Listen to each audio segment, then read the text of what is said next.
అందరికీ నమస్కారం. నేను మీ దేవి. యాటిట్యూడ్ లవర్ 7వ భాగం. రచయిత మోక్ష గారు.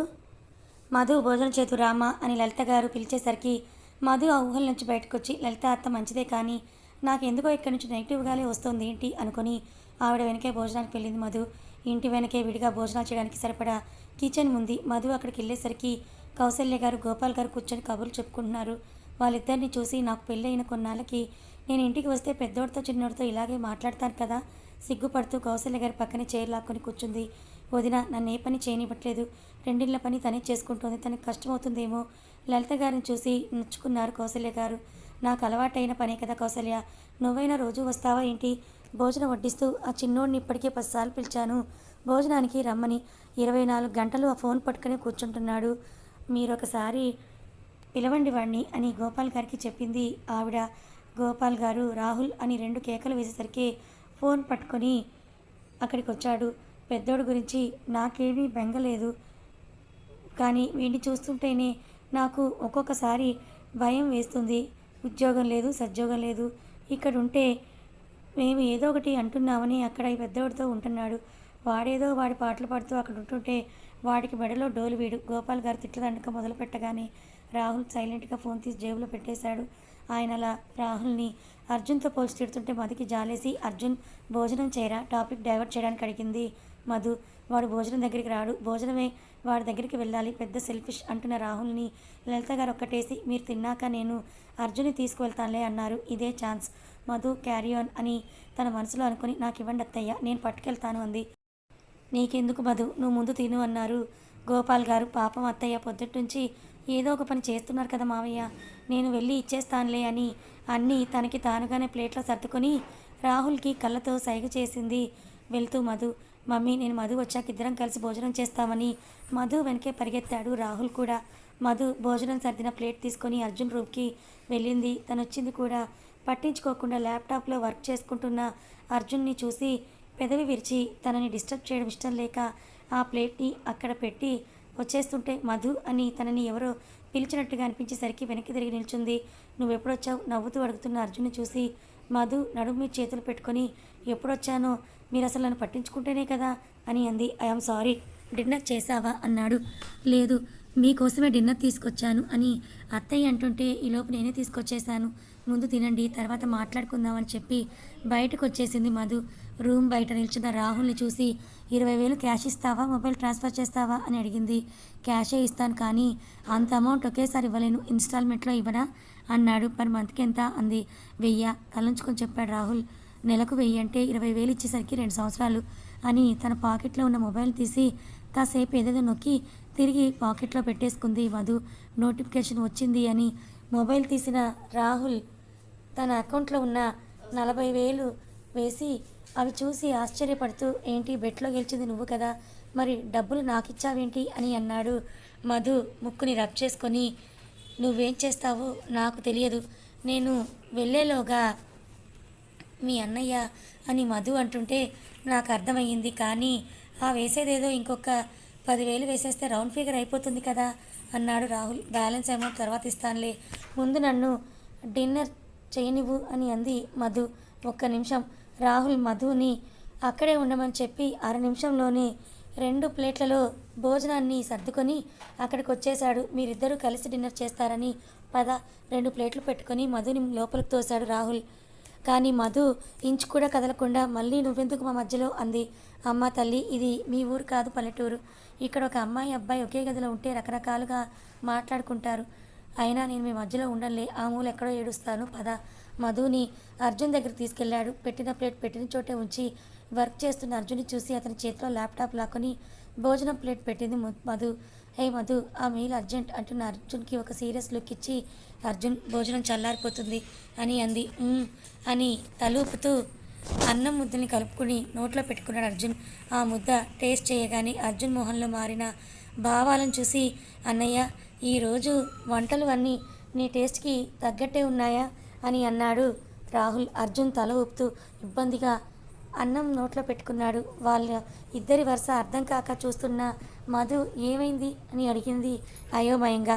మా మమ్మీ అన్నయ్యకు చిన్న వార్, మా మమ్మీ వాడితో మాట్లాడట్లేదు. అందుకే కర్రీస్ అన్నీ కారం కారంగా, ఘాటు ఘాటుగా మా అన్నయ్యకి ఇష్టం లేనట్టుగా చేసింది అన్నాడు రాహుల్.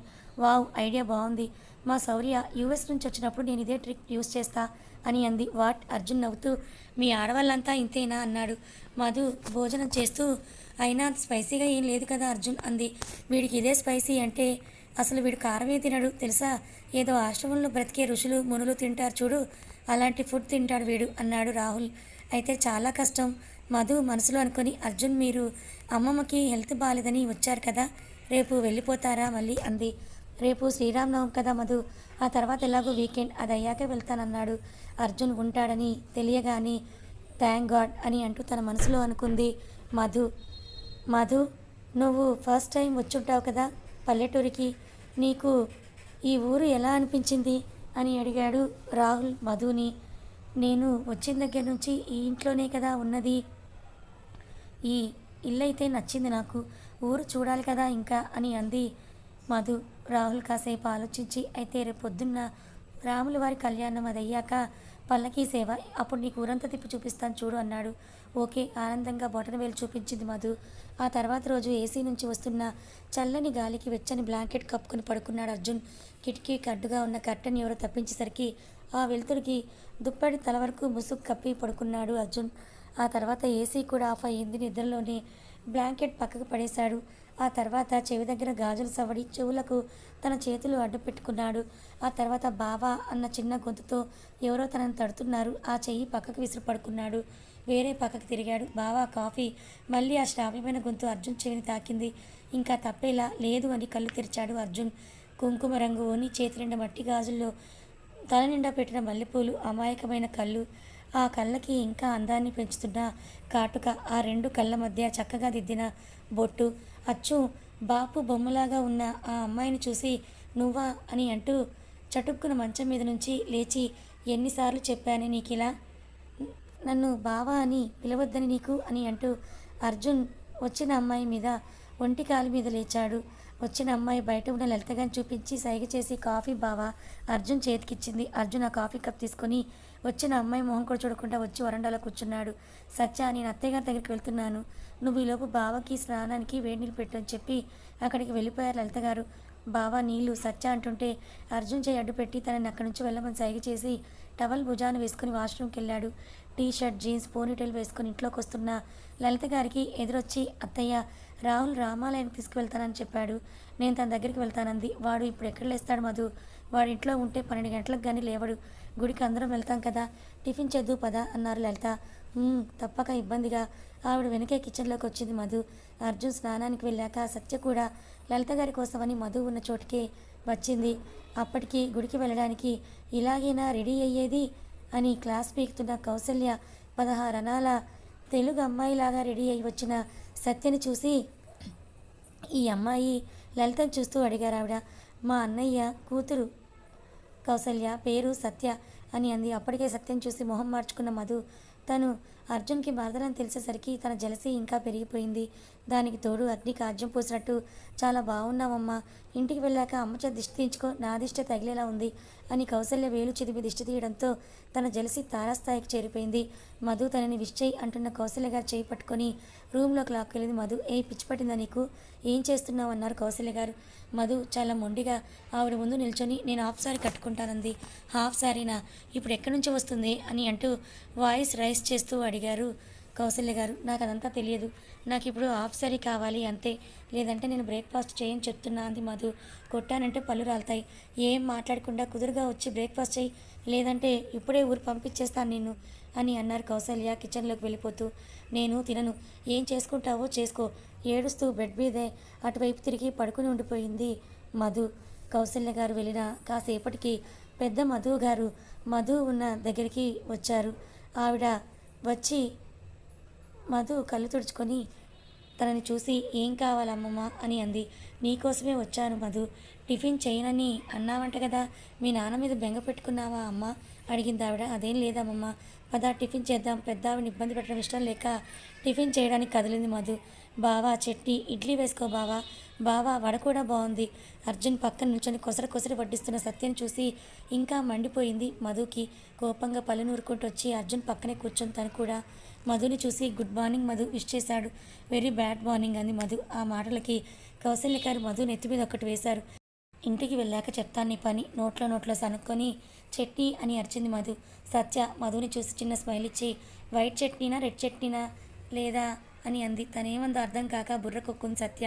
అది అలాగే అంటుంది కానీ అది దాని ముందు పెట్టమ్మా, దానికి ఏది నచ్చితే అది వేసుకుంటుంది అని అన్నారు కౌసల్య. మధు చట్నీ వేసుకోకుండానే తింటోంది టిఫిన్.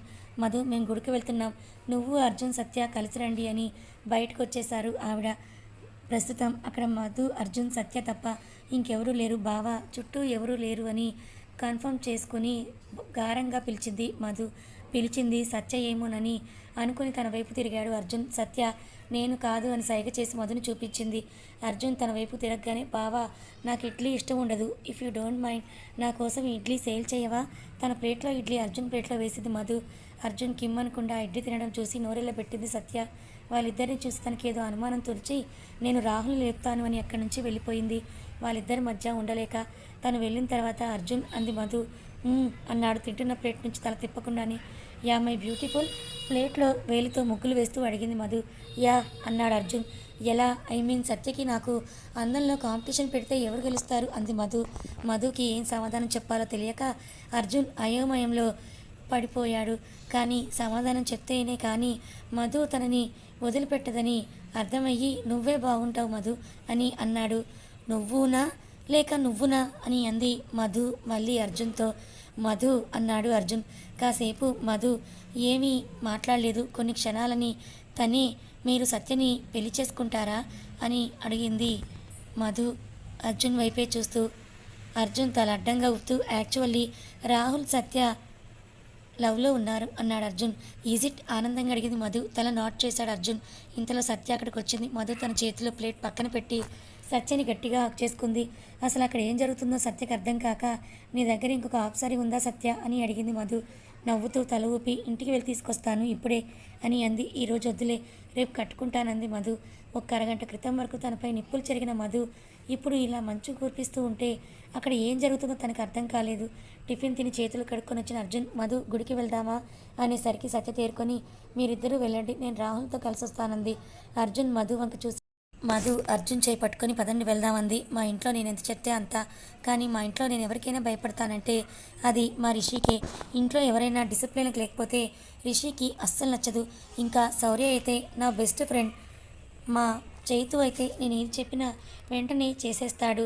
నేను ఎవరినైనా చంపు అని చెప్పినా ఎందుకు ఏంటి అని అడగకుండా చంపేసే రకం. అలా వెంటనే చేసేస్తాడు. గుడికి వెళ్తూ దారి పొడుగునా తన గురించి అర్జున్కి చెప్తూ ఉంది మధు. మరి ఇప్పటి వరకు ఎంతమందిని చంపాడు అని అడిగాడు అర్జున్. చంపేంత వరకు వెళ్ళలేదు, కానీ ఒకసారి నేను మూవీకి వెళ్తే అక్కడ ఒక నన్ను టీస్ చేశాడని చెప్పి వాడిని చంపినంత పనిచేశాడు. అండ్ ఇంకా మా శశివదిన, తను మా ముగ్గురికి పూర్తిగా ఆపోజిట్. తను ఇంట్లో ఉందని కూడా తెలియదు, అంత సైలెంట్గా ఉంటుంది. తను కూడా నా అల్లరి బాగా భరిస్తుంది అంది మధు. అర్జున్ మధుని కన్నార్పకుండా చూస్తూ తను చెప్పే మాటలన్నీ వింటున్నాడు. నా గురించి చెప్పి మీకు బోర్ కొట్టిస్తున్నానా అంది మధు.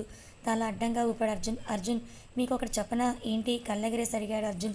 మీరు నవ్వితే చాలా బాగుంటారు, నవ్వితే ముత్యాలు రాలిపోతున్నట్టు కనిపించినట్టు నవ్వుతారు చూడండి, అప్పుడు మీరు చాలా అంటే చాలా బాగుంటారంది మధు. థ్యాంక్స్ అన్నాడు అర్జున్. అన్నీ బాగానే ఉంటాయి కానీ నాకు ఒక్క విషయంలో మీ మీద చాలా కోపం ఉంది అంది మధు. ఏంటన్నట్టుగా చూశాడు అర్జున్. రిషి రిసెప్షన్కి రమ్మని మరీ చెప్పినా మీరు రాలేదు చూడండి, అది తలుచుకుంటేనే నాకు మీ మీద చాలా చాలా కోపం వచ్చేస్తుంది అని అంది మధు. అప్పుడు నవ్వి ఊరుకున్నాడు అర్జున్. ఇంతలో గుడి వచ్చేస్తుంది, మమ్మీ వాళ్ళు అక్కడ ఉంటారు, నువ్వు వాళ్ళ దగ్గరికి వెళ్ళు అన్నాడు అర్జున్. నేను మీతోనే ఉంటాను అంది మధు.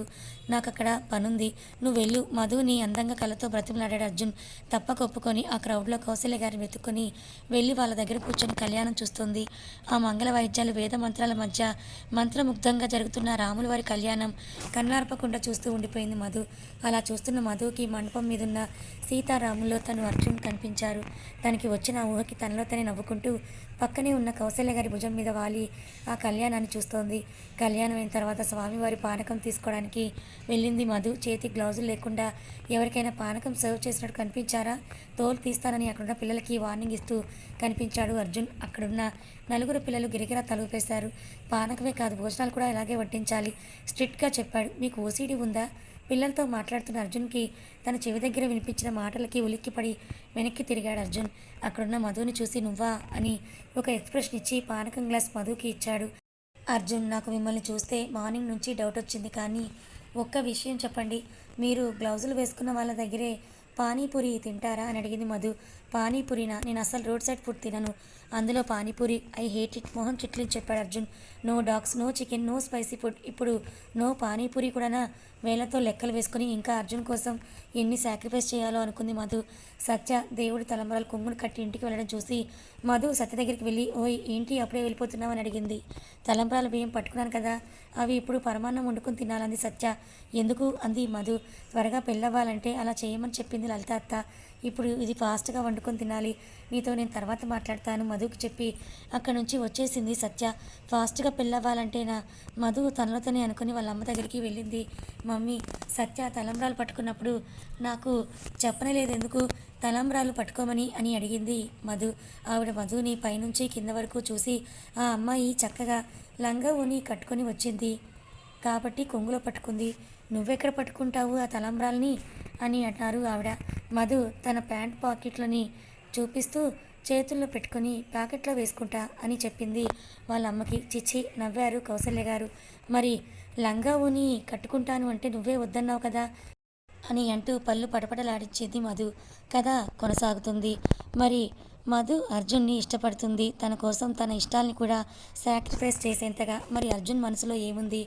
మరి అర్జున్ మధుని ఇష్టపడకపోతే మరి మధుకి ఎవరితో పెళ్లి జరుగుతున్నట్టు?